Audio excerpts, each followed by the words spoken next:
Hey everyone, it's Tony. Well, San Diego Comic-Con was going on, and of course, with the recent trend of bringing back nostalgic properties, Nickelodeon was nice enough to give us previews of 2 new TV movies that are coming out for the rest of 2017 and 2018. These are Hey Arnold and Rocko's Modern Life. I don't think we're in the 90s anymore. But this got me thinking. Well, since Joe Murray's back at the helm doing Rocko, what was the production history of Rocko in general? Heck, what is the mindset of creating cartoons in the mind of Joe Murray like in general? Well, ladies and gentlemen, we have the answer. We have here creating animated cartoons with character. I think this is a great book. Let's take a look and find out why. Released in 2010 by Watson & Goldtip, Creating Animated Cartoons with Character is a guidebook written by Joe Murray about developing, producing, and making your TV, web, or for any other online means. What's interesting about this book is it actually is a history of the production of Rocko and Camp Lazlo, as well as a guide. And there's also a small history of Joe Murray's animation career, dating all the way back from the late 70s up to the early 90s, and even heading more into the current age. There's also a small brief history of animation in television in general, dating back from the 40s and 50s all the way to current age as well. Another thing I actually like about this book is there's a lot of interviews. There's interviews with people like Everett Peck, Tom Warburton, Tom Kenny, Stephen Hillenburg. Just a lot of creators they brought aboard who were friends of Joe Murray's, who were able to do interviews, Q&As with them.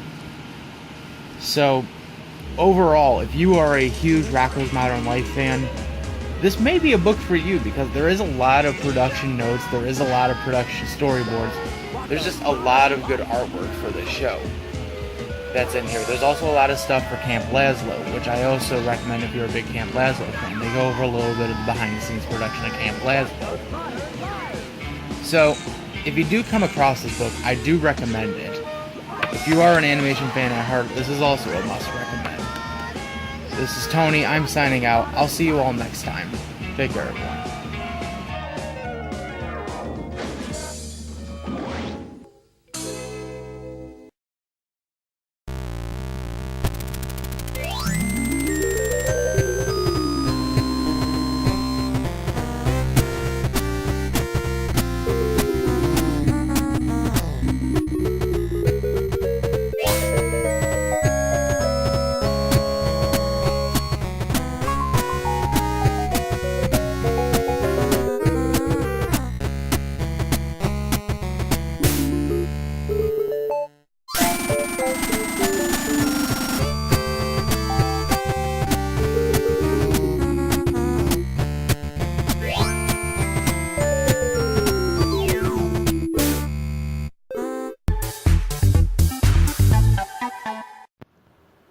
Hey guys, it's Tony.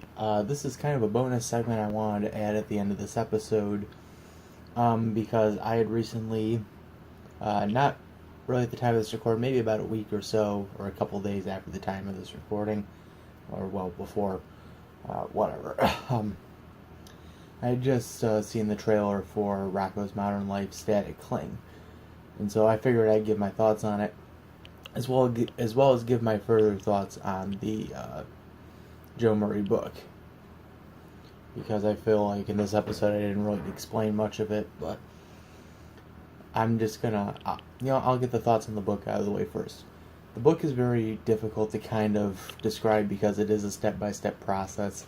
It is Joe Murray telling you basically the whole animation process, from idea to pitch to production to finally being on the air or finally being distributed. So it's kind of difficult to explain it. Well, I guess I just did, but just to explain it in that way. But everything else I said, in the review is 100% correct to what I said. It does have a retrospective in some way on the production of Rocko. It actually goes into a little bit of character, the history of certain characters, like one of my favorites, Dr. Hutchison, who was introduced in the dentistry episode from season 1, Rinse and Spit. The whole point of her character was because Nickelodeon wanted a female character in the show that would have a good hook. And I believe, from what I read, it was Doug Lawrence who jokingly stated that she actually has a hook. Get it? Good hook. So, actually funny now that I keep thinking about it, but yeah, so it goes into stuff like that. Again, the book, the Q&As, they're great. You got Everett Peck, you got Craig McCracken, Tom Kenny, Stephen Hillenburg. It's just great. But that's the book. But onto the trailer now, since that's what I added this bonus segment for.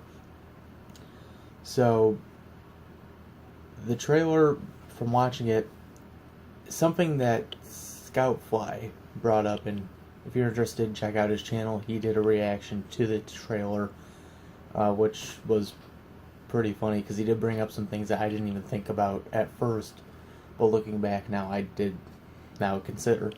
This is the first time we've seen the gang in HD. We haven't seen Rocko in HD beforehand, because most of the episodes that were made back in the 90s were made before high definition actually came out, before it was actually probably implemented in most television, 93 to 96.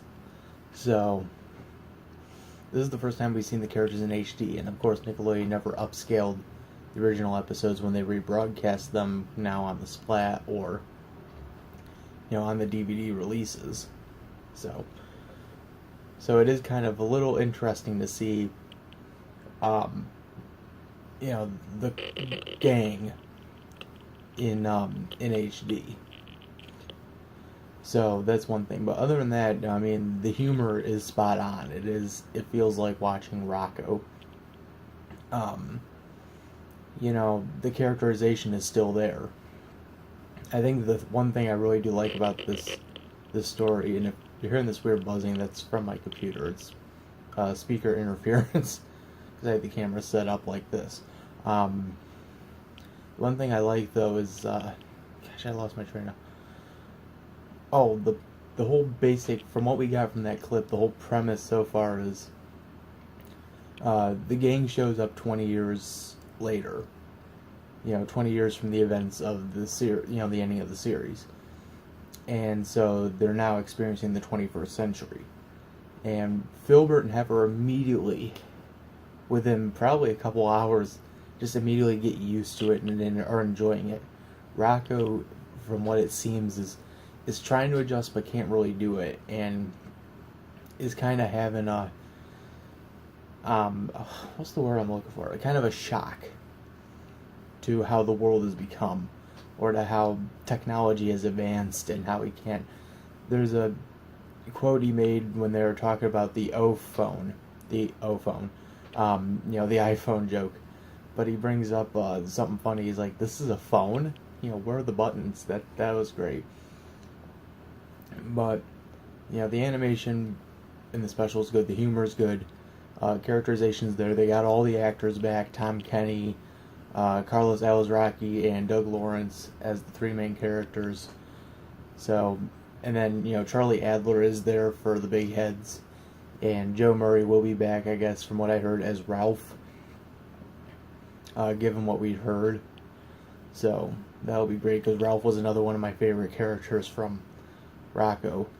But the best quote I could feel to summarize just the overall feeling the movie's going to give is it's in the beginning of the clip of the trailer, and it's the gang. They come home, they're all celebrating and stuff. Rocko peeks out from the bushes, and he just looks out and is in kind of just realizes what's going on, and he calls over Heifer and Filbert and says, fellas, I don't think we're in the 90s anymore. And that's the best way to describe it, is feeling like that whole idea that these characters have been separate from time for the last 20 years, that showing up in 2017 coming off of 96 is just so jarring to them. But that's the feeling that they're trying to get across, is that these characters are now having to adapt to this. And, I am looking forward to this TV special. I really am. It comes out 2018. So this and Hey Arnold are the two things I actually am looking forward to watching on Nickelodeon, which is kind of jarring, because the only thing right now I'd watch on Nickelodeon is The Loud House. That's because it's probably the one show on Nickelodeon I actually care about and actually have respect for. Coming off of the fact that they just canceled Harvey Beaks. So, but yeah, I wanted to give my thoughts on Static Cling because, I was planning to do this originally with an update video, but it didn't work out the way I thought it would. So I figured I'd attach it to the end of this episode. So you guys are getting to see this clip after the credits, after everything.